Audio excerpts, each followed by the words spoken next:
आज केडगाव उपनगरातील भूषणनगर अंतर्गत परिसरामध्ये प्रचाराचा शुभारंभ झालेला आहे आणि प्रचारामध्ये फिरत असताना आपण जर पाहिलं तर मोठ्या संख्येमध्ये नागरिक असतील, लहान मुलं असतील, ज्येष्ठ नागरिक असतील, युवक असतील, महिला भगिनी असतील, हे सहभागी झालेले आहेत। आणि सहभागी व्हायचं कारणच ते आहे की या भागामध्ये मोठ्या प्रमाणामध्ये विकासात्मक कामं या परिसरामध्ये निर्माण झालेली आहेत।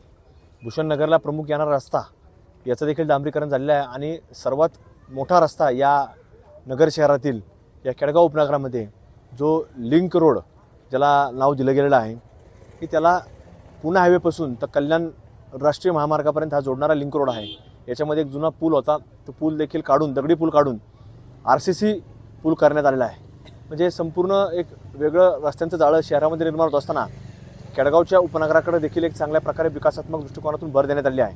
आणि म्हणून केडगावमध्ये जर आपण पाहिलं तर अर्चना हॉटेलपासून केडगाव नेप्ती मार्केट कमिटीच्या चौकापर्यंत जाणारा कॉन्क्रीटकरणचा रस्ता असेल, जवळपास अंदाजे तो 40-42 कोटी रुपयाचा रस्ता आहे। हा देखील जवळपास अंदाजे 50 कोटी रक्कम असणारा रस्ता आहे। जवळपास केडगाव उपनगरामध्येच जवळपास ही 90 कोटीपेक्षा जास्त अधिकची कामं ह्या दोन रस्त्यांमुळे निर्माण झाली आहे। नंतर मग शाहूनगरकडे जाणारा कॉन्क्रीटकरणाचा रस्ता असेल किंवा भूषणनगरकडे आज जाणारा हा डांबरी रस्ता असेल, अशा अनेक विकासात्मक कामं या केडगावच्या उपनगरामध्ये सुरू आहेत। आणि निश्चित येणाऱ्या काळामध्ये केडगाव उपनगराला एक चांगला दर्जा रस्त्यांच्या माध्यमातून, इतर जसं लाईट देखील अनेक लाईटी या केडगावच्या उपनगरात देखील बसवल्या गेलेल्या आहेत। असे अनेक कामं या संपूर्ण केडगाव उपनगरामध्ये झालेले आहेत आणि येणाऱ्या काळामध्ये देखील हाच कामाचा झपाटा केडगाव उपनगरामध्ये आपल्याला चालू असताना पाहायला मिळेल।